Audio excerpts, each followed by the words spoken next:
Buenos días, queridos hermanos. Saludamos desde aquí a todos los hermanos que nos escuchan a través del Facebook en Cuba, en República Dominicana, en Colombia. La hermana Ruby, le damos un saludo. Y nuestro pastor que se encuentra en Texas, que ya pronto lo vamos a tener con nosotros. Me voy a quitar la careta, que la voy a poner aquí, pero le queremos recordar a todos los hermanos que es necesario que todos se pongan las caretas nuevamente, porque las cosas del virus se han aumentado. Yo voy a comenzar en esta mañana con un testimonio que es por lo cual yo desarrollé el estudio de la carta a los romanos. Este testimonio fue hace un mes, cuando mi esposo y yo fuimos de vacaciones. Cada vez que él me dice la palabra vacaciones, yo pongo en mi mente terreno para evangelizar. Y yo cojo este tratadito que por muchos años ha estado conmigo enseñando a muchas personas, lo doblo así y aquí pongo una ofrenda. Y cada vez que yo iba a desayunar, a almorzar o a comer, yo cogía un tratadito.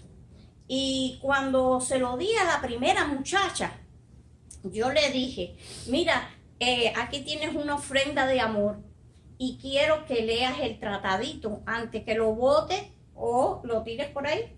Y déjame hacerte una pregunta. ¿Conoces tú a Jesucristo como tu Salvador personal? Y rápido me dijo, mi mamá sí. Y yo le dije, pero yo no estoy hablando con tu mamá, yo estoy hablando contigo. ¿Tú conoces a Jesucristo como tu Salvador personal? Dice, yo fui cristiana, pero ahora soy pecadora. Después les digo que fue lo que le contesté. Cuando fui a un caballero, a la segunda persona, y le dije, mire, aquí tiene una ofrenda de amor y un tratadito para que lo lea y se lo pase a otra persona. Me dijo, para nosotros las ofrendas son provisiones.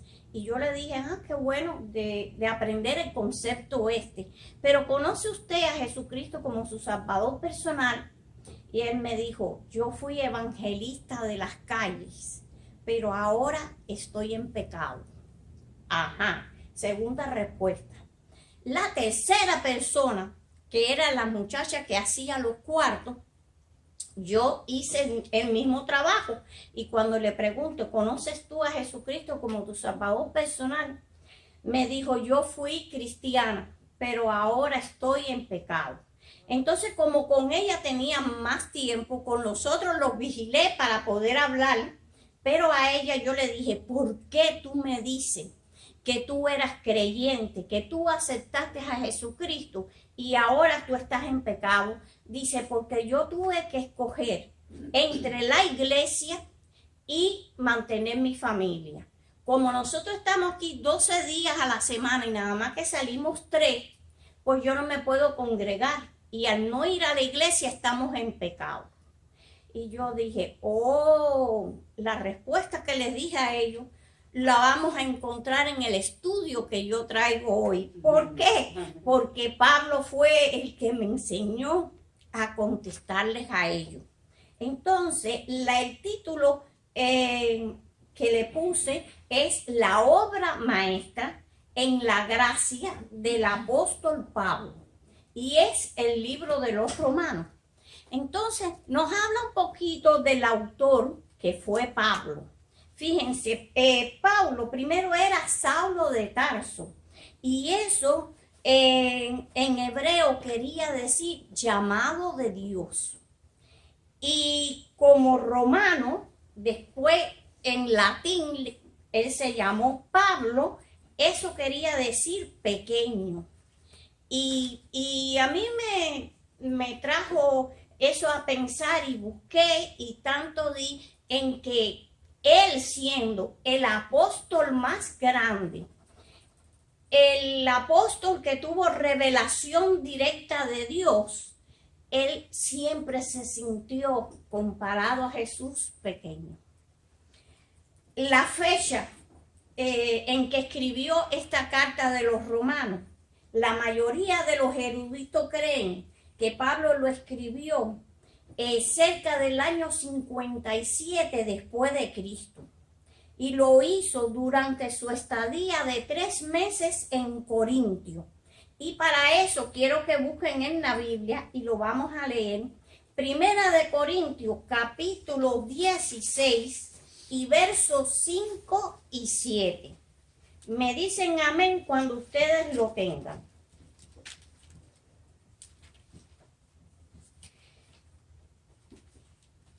¿Ya?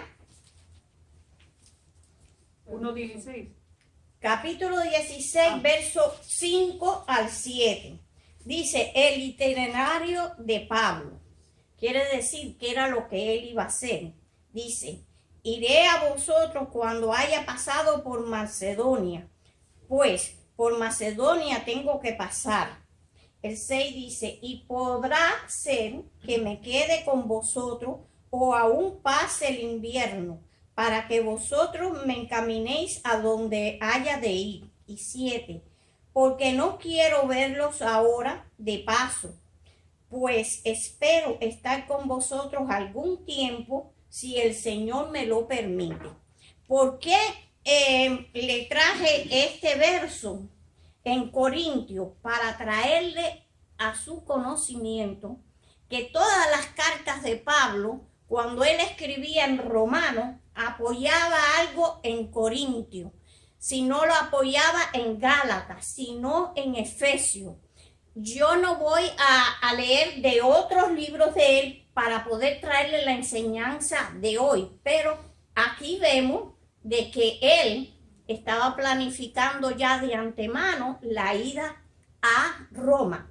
¿Por qué? Porque ese fue el objetivo principal que le dio Dios a Pablo, llegar a Roma y llevar el evangelio de Jesús a toda criatura, porque era para los gentiles. Ahora, la introducción y saludo. En el primer verso, Pablo se describe como siervo de Jesucristo, llamado a ser apóstol, apartado para el evangelio de Dios. Empieza su carta exponiendo la necesidad de obedecer al Señor con amor y humildad. Nos recuerda que es a través de Jesucristo que recibimos la vida eterna, así como la gracia para cada circunstancia que enfrentamos. ¿No es maravilloso ver que lo mismo que estaba diciendo Pablo en aquella época es lo que nosotros debemos estar haciendo hoy en día? Amén. Amén. La epístola a los romanos es una de las obras más grandes de Pablo, de Jesucristo. Romano explora la importancia crucial del sacrificio perfecto que cubriría definitivamente el pecado de la humanidad. Pablo nos ofrece una presentación sistemática de la doctrina bíblica. Y aquí les traigo un punto. Él era una persona culta que había estudiado con Gamaliel, que estaba preparado para poder hablarle a muchas personas elocuentemente, y lo hacía de una forma despacio, sencilla, que todo el mundo lo podía comprender, pero al mismo tiempo tenía carácter, porque era un hombre de temperamento, pero cuando se trataba las cosas del Señor era manso como una paloma y tenía mucha sabiduría. Mientras los 4 evangelios presentan la palabra y las obras de Jesucristo, Romano explora la importancia crucial del sacrificio perfecto que cubriría definitivamente el pecado de la humanidad.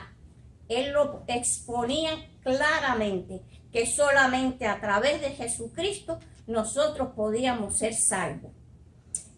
Pablo nos ofrece, en Romano es un libro permanente en cuanto a temas trascendentales con la salvación y la fe. Esa era su enfoque: salvación, fe, justicia, redención, santidad. Eso era lo que él siempre estaba exponiendo. Inclusive cuando él estuvo con Pedro, que lo confrontó, que no estaban de acuerdo con lo que él decía, él con mucho amor le explicaba lo que era la ley y lo que era la gracia. Y así Pedro le hacía caso y le decía a los demás judíos: él tiene la razón, él está hablando palabra de verdad. Si nosotros entendemos, fíjense bien, los capítulos del 1 al 9, vamos a tener la revelación de una vida transformada en el Evangelio de la gracia. Pero hermano, nosotros para poder comprender, para poder sacarle la sustancia, nosotros no podemos leer así por arribita y ya, porque así leemos como si fuera un libro más.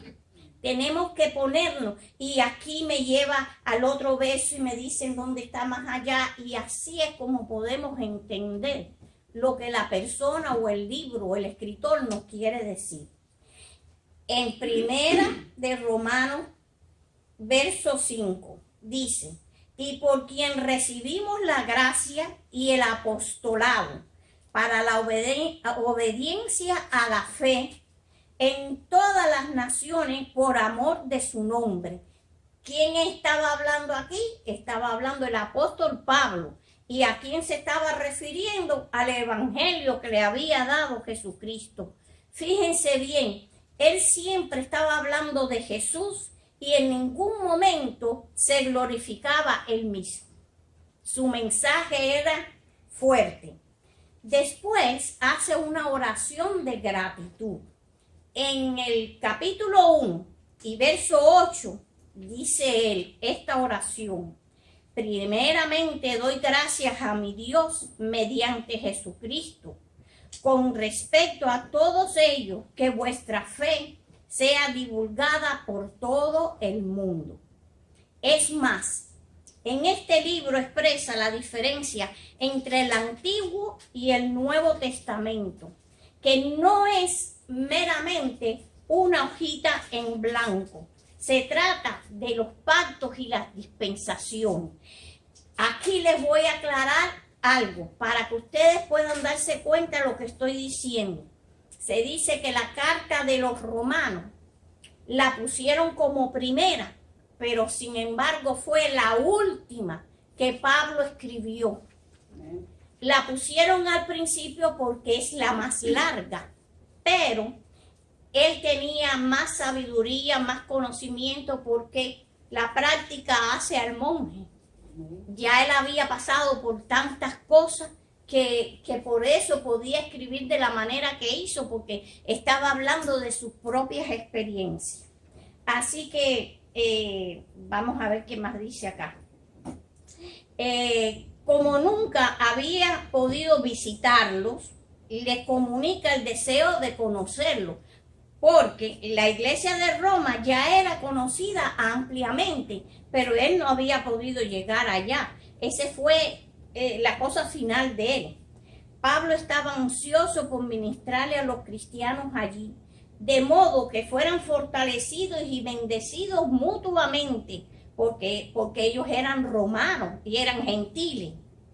En el capítulo 1, versos 11 y 13, en el 11 dice: quería verlos para comunicarles algún don espiritual, a fin de que fueran confirmados por la fe que nos es común a vosotros y a mí. Quiere decir a todos los creyentes. ¿Por qué? Porque ya no era solamente para los judíos, sino era para los judíos y los gentiles. En el 13, pero no quiero que ignoréis que muchas veces me he propuesto ir a vosotros, pero hasta ahora he sido estorbado para que tengan algún fruto como entre los demás.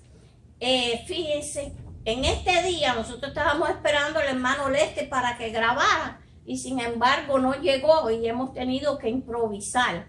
son estorbos que pone el enemigo para que no se oiga la palabra. ¿Y cuáles eran los estorbos que le pasaban a Pablo? Fue, ¿cómo le dicen? Apedreado 2 veces. Y la palabrita, déjame ver si me acuerdo, lacerado 3 veces. De una manera que lo dejaban ya tirado ahí como muerto. Y el Señor volvía y lo levantaba. Entonces todos los obstáculos que le ponían a Pablo, él salía adelante y ¿cómo se llama? Y lo superaba. La carta a los romanos es la más larga de las epístolas del apóstol y muchas personas la consideran una obra maestra. Saltamos ahora al verso 16, que son palabras dignas de resaltar porque es importante en este primer capítulo, donde él dice, porque no me avergüenzo del evangelio, porque es poder de Dios para salvación. Amén. A todo aquel que cree, al judío primeramente y también al griego. Este verso tiene otra palabrita que necesita ser explicada. Salvación. Esta palabra ha sido mal interpretada de lo que el original quiere decir. La palabra salvación es traducida del griego como sozo, como es usada en la Biblia, y no está limitada al perdón de los pecados únicamente. Incluye sanidad del cuerpo, tu prosperidad, incluso liberación de Satanás, depresiones, temores, miedos, muchas cosas más. Y todas están incluidas.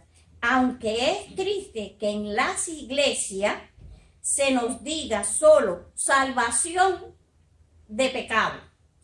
Pero Pablo lo explica en este inmenso regalo de salvación.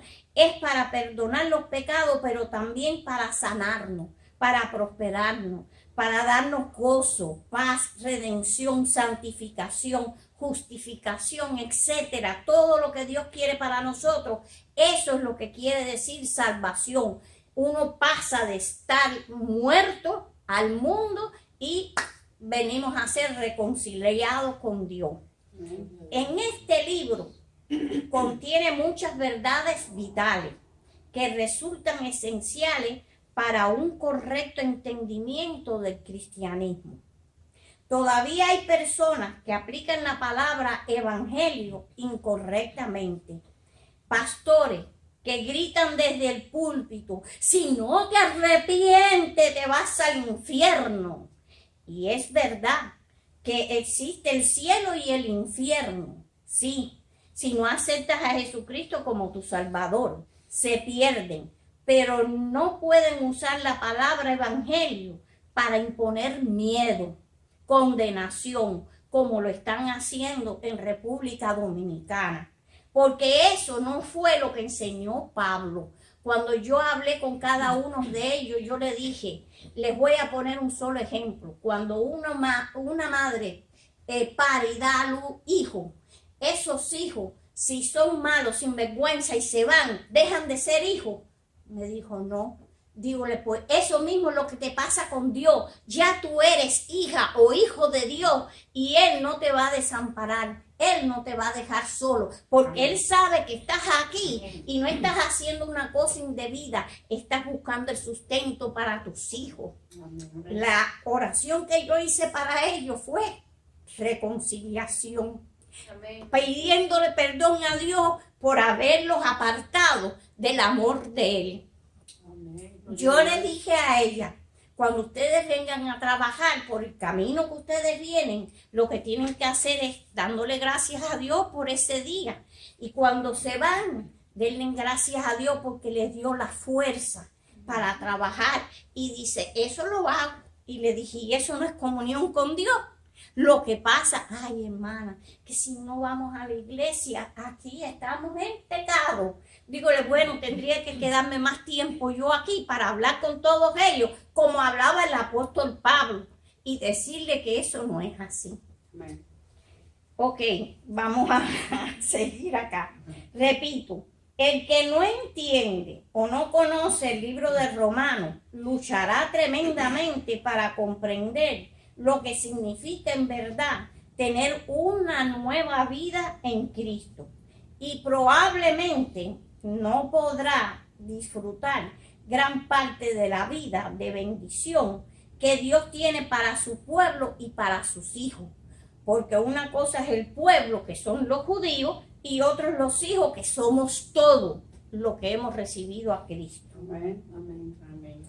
Me gustaría señalar la diferencia que hay entre lo que somos y lo que hacemos.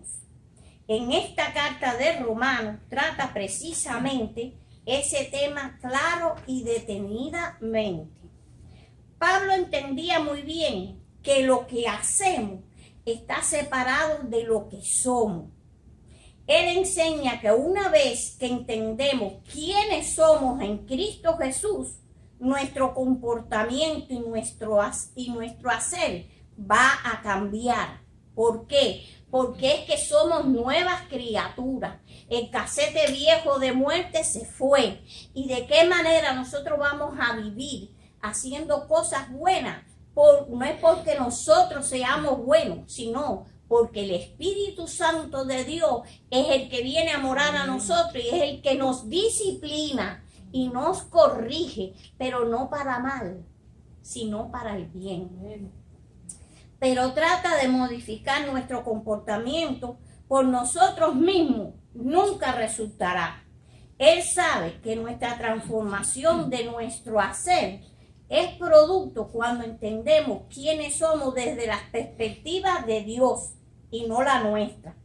Por eso, estos puntos es que tenemos problemas en la iglesia que siguen siendo legalistas y llenándose de obras muertas. Como ejemplo, los que le hablé de República Dominicana, que si no asisten a la iglesia están en pecado. Entonces son salvos pero condenados. Están en tristeza porque ellos no saben el Dios tan grande que ellos tienen. Ellos viven con una ansiedad y con una cosa y una condenación en sus mentes que no debe ser. No podemos ganar el amor de Dios. Debemos aceptarlo como un regalo, que es lo que es, un regalo. Todo el mundo peca y el pecado merece la muerte. Romanos 3:23. Por cuanto todos pecaron, están destituidos de la gloria de Dios. Pero la muerte de Jesús pagó el precio por nuestros pecados. Amén. En Cristo somos justificados. No tenemos que vivir con culpa ni bajo de condenación. Nada puede separarnos del amor de Dios. En Romanos capítulo 1 y verso 18 dice: porque la ira de Dios se revela desde el cielo contra la impiedad e injusticia de los hombres, que detiene con injusticia la verdad. Y digo más, el verso 19, porque lo que de Dios se conoce les es manifiesto, pues Dios se lo manifestó, no porque seamos nosotros inteligentes. Lo que nosotros recibimos por revelación es porque el Espíritu Santo nos da esa revelación. Según la palabra de Dios, todo ser creado desde Él tiene revelación de Dios y está consciente que Él lo creó. Y le voy a hacer, dice, decir que una persona es atea, eso es mentira. Porque todo ser viviente tiene dentro de sí el punto de Dios. Amén. O la gracia de Dios. Amén. En el verso 1:20 lo ratifica. Porque las cosas invisibles de Él, su eterno poder y deidad, se hacen claramente visibles desde la creación del mundo, siendo entendidas por medio de las cosas hechas, de modo que no tienen excusa. Un ejemplo de eso es un soldado en Vietnam. Le voy a hacer un corto ejemplo. Estaban estaba un muchacho que estaba estudiando para ser pastor y lo envían a Vietnam. Él estaba tratando de armar un grupito de oración y cada vez que a él le daban las guardias, estaba 16 horas leyendo y leyendo, estaba pero bien contento y con hambre y sed de la palabra. Y viene un muchacho al grupo y se pone, el seminarista le dice, pasa, bienvenido eres al grupo. No, yo no creo en Dios. A ver, dime, ¿dónde está Dios? ¿Tú lo ves? Tráemelo, preséntamelo. Diciendo cosas que el muchacho seminarista decía, este está haciendo piedra de tropiezo para mí. Pero de pronto viene otro soldado y dice, alístense, porque ya los de Vietnam venían para el ataque. Y cuando sienten que tira una bomba y empiezan las ametralladoras, él se acercó corriendo y le dijo, mentira, mentira, yo estaba jugando contigo. Yo sí creo en Dios, así que ora por mí. Bueno, Eso quiere decir, después él le dijo que era que su hermana había muerto de una enfermedad y él estaba en rebeldía en contra de Dios. Entonces, una cosa es estar en contra de Dios, porque se pone bravo y se pelea con Dios, a que Dios esté peleado con nosotros. amén. ¿Ok? Amén, gloria a Dios. Continuamos con Romanos. Este libro te enseña a salir de la religiosidad. En Gálatas es casi igualito que el Romano, pero le dice, él lo expresa como más bravo. Él expresa claramente la libertad que tenemos en Cristo y la diferencia que existe entre la ley y la gracia. Se dice que esta carta es la obra maestra que explica cómo Dios trata con nosotros, construyendo un nuevo pacto a través de su misericordia y gracia, en vez de estar basado en obras muertas. En el capítulo 1, versos del 21 al 32, habla de la conciencia. Pero yo no se los voy a leer. Le voy a leer el verso 24. Por lo cual también Dios los entregó a la inmundicia en la concupiscencia de sus corazones, de modo que deshonraron entre sí sus propios cuerpos. Y por lo que traje este verso es, ¿qué es lo que estamos viendo hoy con los homosexuales, los lesbianos y todas las cosas que están haciendo? Concupiscencia de su cuerpo. Estamos volviendo a la misma época, o también como Sodoma y Gomorra, que era lo máximo de la depravación, pues nosotros hoy en día estamos viviendo esa misma etapa. En el capítulo 2 de Romanos enseña que uno no puede condenar porque nosotros mismos seremos juzgados. Cuando uno apunta o señala para una persona, tengo 4 deditos señalándome a mí. En el capítulo 3, todos pecamos y nadie llega a la altura de Dios. Por eso todos necesitamos de un Salvador. En el capítulo 3 y verso 13, dice Pablo, sepulcro abierto es su garganta, con su lengua engañan veneno de áspides, hay debajo de sus labios. Sabemos que todo lo que la ley dice, lo dice a los que están bajo de la ley, pero eso no es para nosotros. Para toda boca se cierre y todo el mundo quede bajo el juicio de Dios.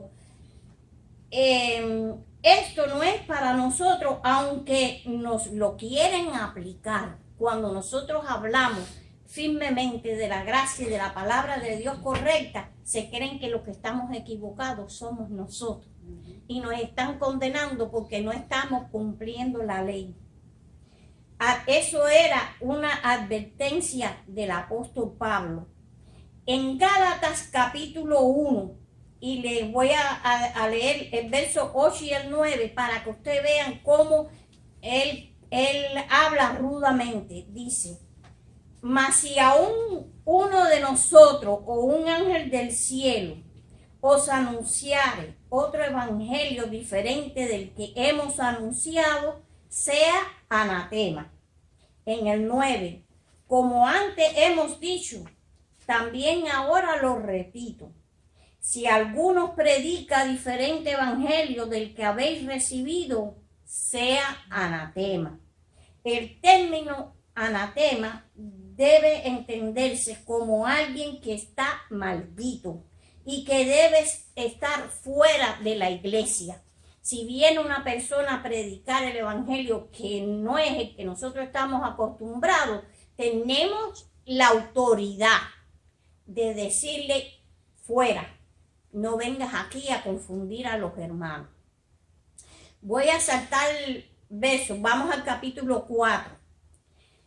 Es donde Pablo escogió dos figuras ejemplares, o mejor dicho, muy mencionadas en el antiguo pacto.